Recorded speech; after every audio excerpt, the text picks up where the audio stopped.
Este programa es patrocinado por Guía Logística, una red de especialistas a su disposición.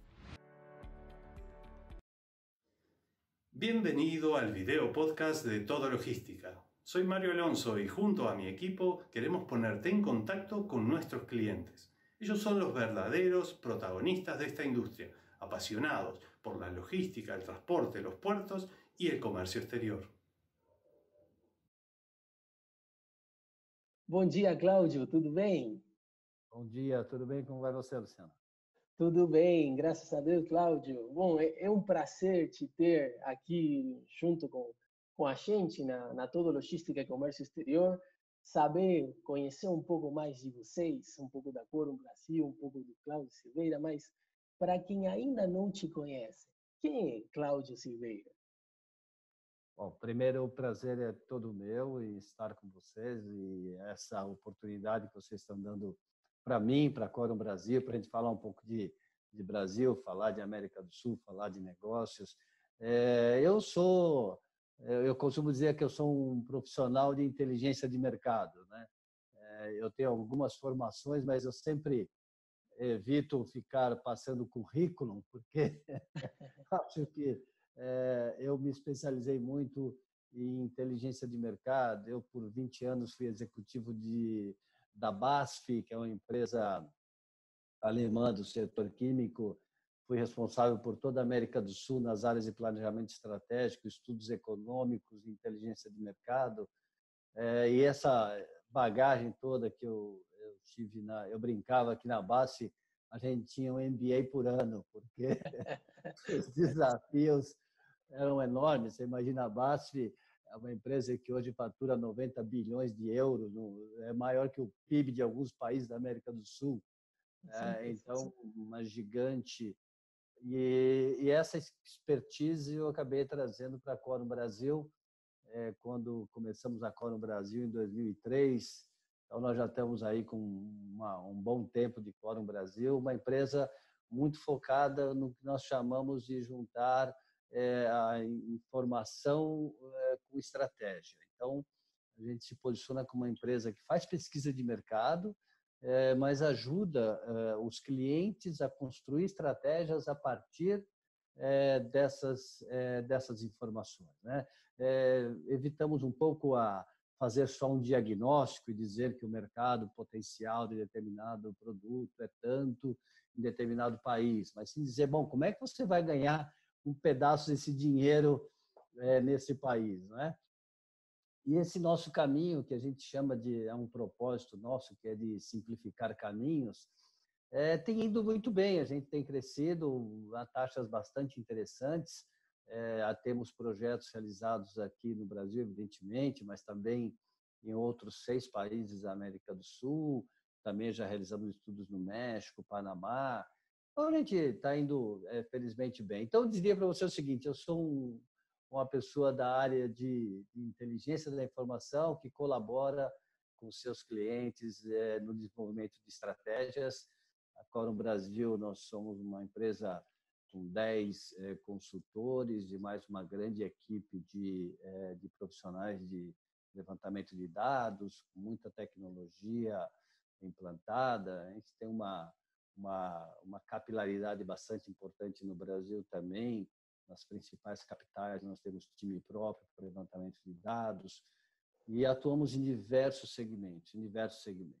No setor da construção civil, evidentemente, eu venho do setor químico, então químico, petroquímico também, estudos na área de mineração. Então, a gente diversifica também, o que traz para nós um grande aprendizado, porque quando você fala de um setor de mineração, alguns aprendizados do setor de mineração pode ajudar um cliente nosso de um outro segmento, por exemplo, de um varejo de tecidos, por incrível que possa parecer, porque boas práticas podem estar em segmentos bastante distintos, né?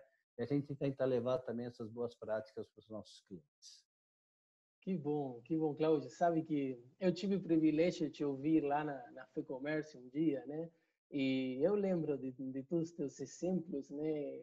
Dos resultados das pesquisas, né? Aquela situação de colocar sapatos brasileiros na Argentina, por exemplo, chamou muito minha atenção. E realmente o trabalho que vocês fazem, é, eu sinto que é fundamental para aquela pessoa que quer entrar, né, no novo mercado, né? Em diferentes setores. Eu acho fantástico o que vocês fazem. Em base a tudo isso, né, que está acontecendo agora, que tudo mudou um pouco, né? Como estamos, no caso vocês, né? Como estão se organizando com, bom, todos esses anos de trabalho, né? Já de experiência, com todo esse trabalho que também fazem em diferentes países. Como é o dia a dia hoje da Quorum? Vamos lá, vamos lá.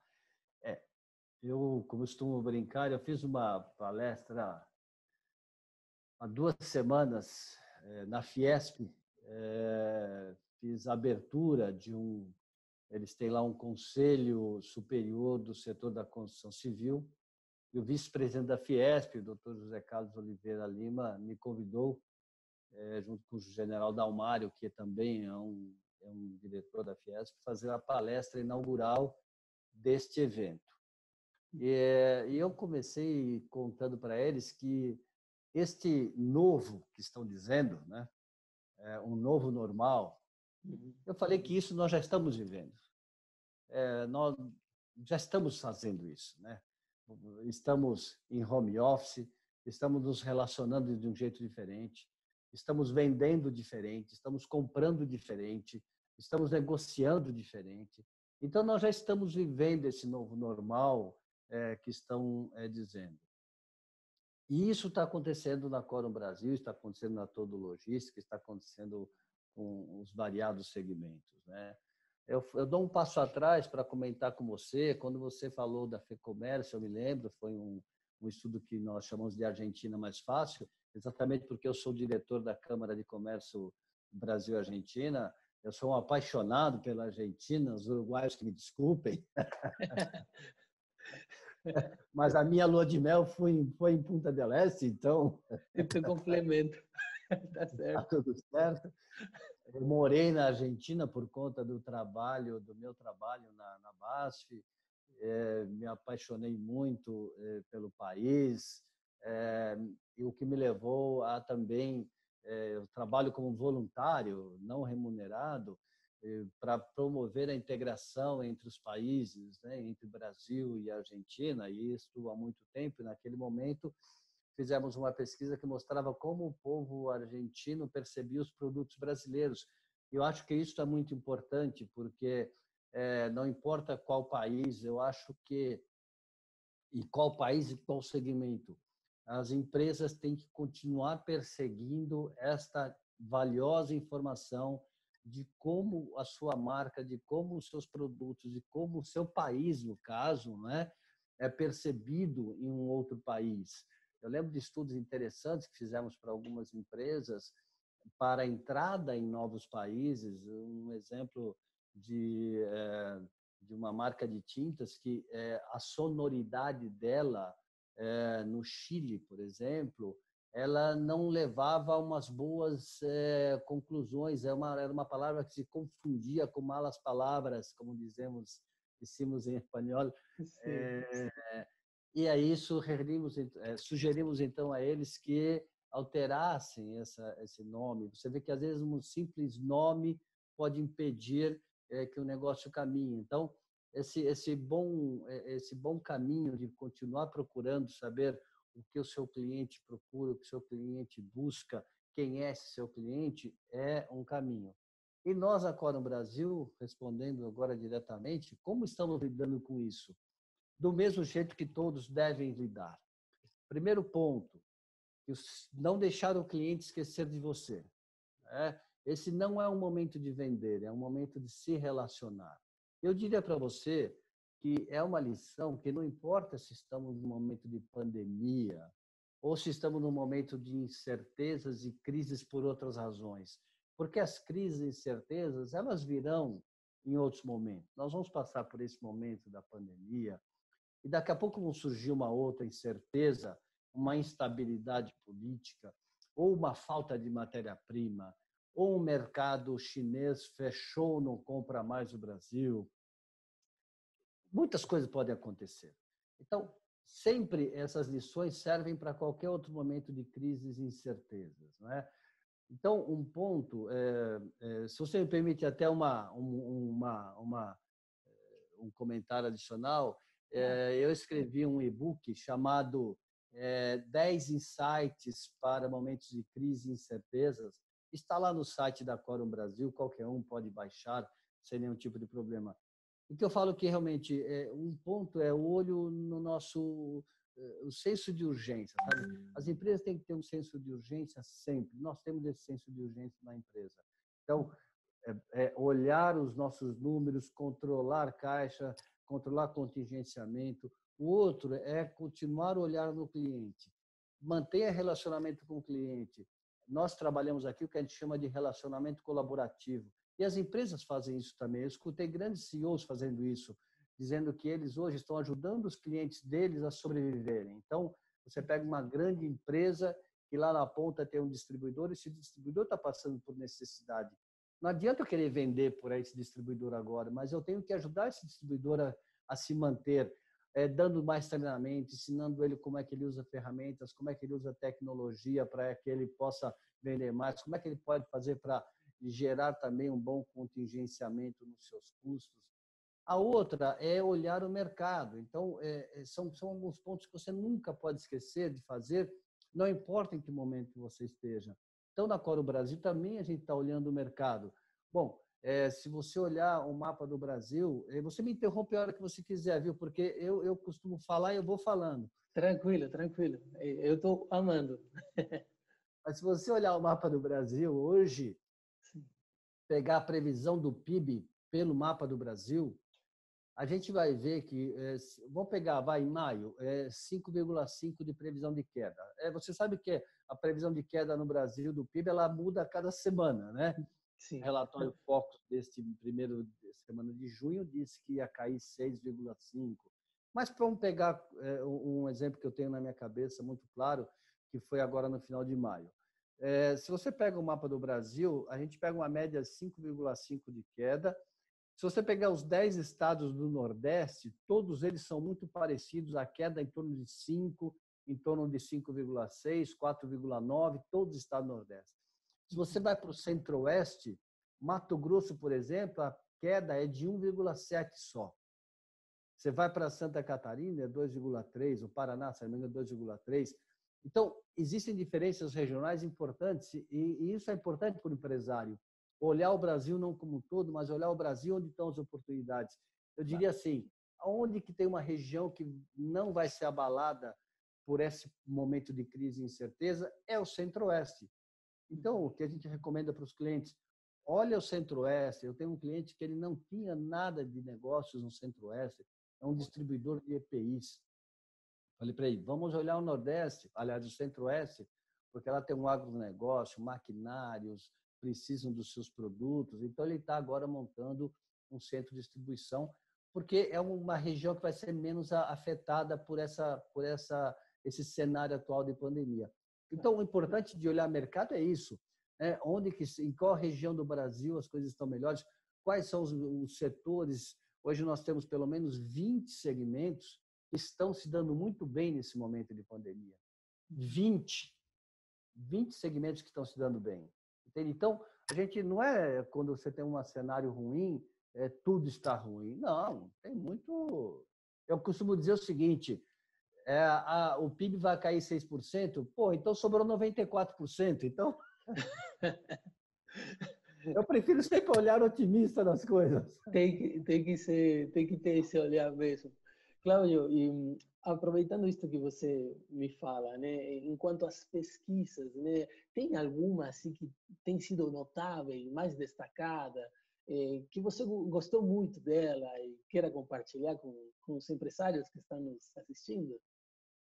Sim, nós fizemos essa pesquisa que nós fizemos agora com os empresários de São Paulo. Nós fizemos São Paulo e Grande São Paulo embora sabemos que isso vai circular, essa nossa entrevista por diversas regiões. Mas por que fizemos em São Paulo, Grande São Paulo? Porque nós estamos falando de 23 milhões de pessoas e um PIB bastante importante. São Paulo tem 45 milhões de habitantes, mas a cidade e a Grande São Paulo tem 23 milhões. Então, é uma importância muito grande. E pegamos empresas de médio porte. Empresas de médio porte no Brasil são empresas que vão de 99, 100 funcionários até 400 funcionários, algo assim. Elas representam em torno de 20% das empresas brasileiras, mas elas empregam muitas pessoas. E elas têm uma contribuição em termos de impostos bastante importante. Aí pegamos uma amostra dessas empresas, que foi justamente a apresentação que eu fiz na Fiesp, para entender como eles estavam lidando com o Covid. E eu acho que essa é uma pesquisa interessante que serve para qualquer empresa, né? Então, o que essas empresas estão lidando com esse cenário do Covid-19? São lições muito importantes. Eles chegaram à seguinte conclusão: que eles não vão vender mais como antes, não vão comprar, nem vão negociar como antes. Não apenas como antes. O que eu quero dizer assim, ninguém acredita que o mundo vai virar de ponta cabeça. Eu hoje faço rolamentos e amanhã vou fazer pacote de biscoito. Não é isso. Eu vou continuar produzindo rolamentos. Porém, eu vou vender esses rolamentos de um outro jeito. Eu vou negociar com os meus fornecedores de outro jeito, eu vou tratar os meus distribuidores de outra maneira. Eu não vou mudar, mas eu vou fazer melhor do que eu estou fazendo hoje. Simplesmente porque se continuar fazendo como fazia antes, não vai dar certo. E tem algumas situações onde a mudança é sim ou sim, porque o cafezinho, sentar junto para tratar, para fechar negócios, que é muito clássico, do modelo de venda, isso só a partir do meio do ano que vem, do meio de 2021, até metade de 2021, enquanto não tiver vacina, nós vamos continuar atendendo o cliente do jeito que nós estamos conversando aqui. Você imagina um desses nossos clientes, entrevistamos também os nossos clientes, desses entrevistados, imagina, ele é uma empresa que precisa de um catálogo. E o distribuidor dele vende para outras empresas. Você imagina que esse cidadão tinha que sair com o celular, fotografando tudo que ele tinha para mandar para a empresa que quer comprar o produto, para a pessoa poder escolher. Então, o que essa empresa pode fazer? Construir um catálogo digital bonito, simples, barato, e simples de mexer e com pouco peso de ocupação em celular, para ajudar esse cliente a vender de uma maneira mais fácil. Então, você vê que o quanto que antes eu tinha um fabricante, um distribuidor e um consumidor, e todos estavam muito distantes. O que a gente chama da estratégia de push-pull strategy, né? Antes era só o pull, né? Esse fabricante vendia só para o distribuidor e não ligava muito para o consumidor. Agora, ele é só o push, agora tem que ser o pull também. Ele tem que se importar com o consumidor lá na ponta também. Então, agora todo mundo está se falando mais. Todo mundo está se unindo mais. Essa é a grande mudança. E é o que a gente, em português, fala que são males que vêm para o bem. Nesse caso, essa pandemia acabou unindo muito mais as pessoas, né? É verdade. Isso a gente nota bastante também, né? Que estamos fazendo entrevistas para vários empresários, né? Em diferentes partes da Espanha, Estados Unidos. Acontece que tudo, né? Todos estão tendo essa mesma opinião, né? E falando deles um pouco, né, Cláudio, eu queria te perguntar, o que você recomendaria para eles nesse momento? Talvez para aqueles que queiram chegar aqui no Brasil ou queiram, através de vocês, entrar em outros mercados, né? O que você recomendaria para eles? Vamos lá. Primeiro ponto que eu recomendo a todos é calma. Calma. Senta e observa o cenário, tentando isolar um pouco esse momento. Porque nós estamos muito contaminados por um momento ruim, que não é apenas um momento sanitário, um momento de saúde, mas também nós temos um momento político instável e um momento econômico instável também. Então, quando um empresário olha para esse momento, ele fala assim: eu não vou para o Brasil, eu não vou investir. Ele quer uma fuga. E o que eu digo para todos é: olhe com calma, porque existem grandes oportunidades em momentos de crises, né?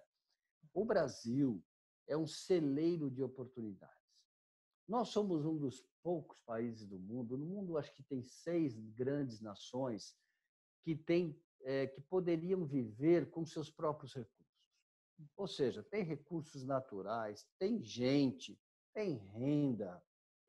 Então, ela tem alguns componentes que não são muitos países que têm. Então, o empresário, quando chega no Brasil, ele pode escolher no que ele pode investir, porque a gente, desde produção agrícola muito forte, produção do agronegócios, e nós temos 200 e tantas milhões de pessoas que consomem de tudo, e nós temos uma demanda reprimida para tudo. Atualmente, então, com essa parada do consumo, a demanda reprimida é muito alta. Eu não acredito que nós vamos ter uma queda de 10 pontos no PIB, porque nós vamos ter um último trimestre muito forte de consumo. Tem um fenômeno em economia que se chama revenge shopping. Isso já está acontecendo em Paris. Se você olhar, semana retrasada, formaram-se filas na porta da Zara, em Paris, para comprar. Aqui em São Paulo, formaram-se filas numa empresa que chama-se Armarinhos Fernandes. É uma revenda popular aqui em São Paulo. Formaram-se filas. Então, vão se formar filas. As concessionárias abriram esse final de semana em São Paulo, tinha filas de compradores para fazer uma troca de automóvel. Então, vai ocorrer esse fenômeno e nós vamos ter um PIB positivo no último trimestre. Então, o que eu diria é: olhe com calma, não fique olhando só o momento ruim, olhe essas oportunidades. Eu falei para você que tem 20 setores em crescimento. Eu poderia falar mais, eu tenho na minha cabeça quais são esses setores. Então, se alguém na Argentina, se alguém no Uruguai, se alguém em qualquer país pretende vir para o Brasil, e se tiver uma oferta diferenciada no setor de higiene e limpeza, no setor de alimentação, tem diversos setores aqui no Brasil em pleno desenvolvimento. Do agronegócio, maquinário agrícola, nós temos muito espaço de crescimento. Nós temos também uma situação muito legal no Brasil, que é a nossa população de baixa renda está começando também a um processo de olhar o dinheiro de uma outra forma, olhar um dinheiro como um outro valor. Então, essa população também vai voltar às compras e vai voltar às compras com muito mais racionalidade também. Então, quando a gente fala eu fiz uma apresentação ontem para um cliente, justamente chamava sobre baixa renda, um estudo sobre baixa renda. É um cliente da área de impermeabilizantes. Você pode vender para baixa renda? Claro. Sabe qual é o tamanho? Nós temos 28% da população brasileira que está no que chamamos de baixa renda. Não significa pobreza, significa baixa renda apenas. A baixa renda, quando a gente pergunta quais marcas você gostaria de comprar, ela fala marcas boas. Ela fala marcas que são top, ou seja, a baixa renda também quer comprar marcas boas. Só que ela quer comprar dentro das condições que ela precisa. Então, a oferta que a gente precisa fazer é adequada a isso também. Eu estou dizendo porque se olha a nossa estrutura, a nossa pirâmide de rendimento, fala assim: tem muita baixa renda no Brasil, eu não vou vender lá no Brasil. Não, vai vender sim. Nós temos 7 trilhões de PIB aqui, a baixa renda também compra. Então, você tem mercado para quem quiser vir de fora, vender para baixa renda, vender para a classe média e vender para o alto consumo. Nós temos espaço para tudo. Então, nós temos um país com muitas oportunidades, um leque enorme de oportunidades. O que eu recomendo é calma, olhe, faça o trabalho de casa, que é o trabalho de casa é olhar o mercado, olhar quem é o consumidor, ou seja, entender qual é o tamanho de mercado, certo? Entender em qual região do país nós temos o melhor mercado, entender de consumidor, o que o consumidor está procurando, e entender de canal de distribuição. Se você entender esses 3 pontos aqui, não tem por que dar errado, não tem por que dar errado. Ou com a Cor no Brasil, ou com qualquer outra consultoria, esse tripé deve ser seguido, sabe? Mercado, consumo e canal. Tem que seguir esse tripé. Perfeito, Cláudio. Cláudio, eu te agradeço porque realmente, né, eu ter essas informações, essas recomendações, ainda mais baseadas em fatos, né, de pesquisa e dos fundamentos, né, realmente é muito importante na hora de tomar decisões. E assim que, por isso, te agradeço em nome de todos os que tivemos hoje o prazer de te ouvir. E eu quero te agradecer mais uma vez por esse tempo aqui com a Todo Logística e Comércio Exterior. E para quem não sabe, né, teremos o privilégio de ter ao Cláudio Silveira como nosso palestrante também destacado no encontro de protagonistas. Se Deus quiser, lá no 15 de outubro, ou veremos se tivemos que mudar outra data, a gente vai se adaptando, como já sabemos, né? Mas muito obrigado novamente, Cláudio. E bom, isso aí. Ok, eu que agradeço a você especialmente, agradeço a Todo Logística pela oportunidade. E eu, assim, como um recado final, só aproveitando o que nós falamos agora, de será em outubro ou não será em outubro, primeiro agradeço pelo convite. Adaptação é a palavra-chave desse momento, né? Nós temos que nos adaptar, né? Não, nada será como antes, embora não vamos mudar nada 100% ou nada vai ser tão radical, mas nada será como antes. E a adaptação é a palavra-chave. Se nós não pudermos fazer em outubro, vamos nos adaptar e partir para uma outra data. Mas nós vamos fazer. Muito obrigado a você, obrigado pela oportunidade. Sinta-se à vontade sempre que quiser conversar. Eu gosto muito de conversar.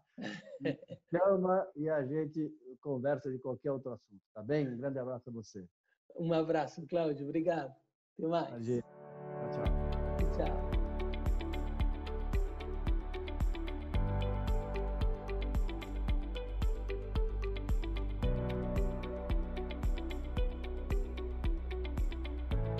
Este programa ha sido patrocinado por Guía Logística, una red de especialistas a su disposición. Visite todologística.com. Si el episodio fue de su agrado, no olvide dejarnos sus comentarios.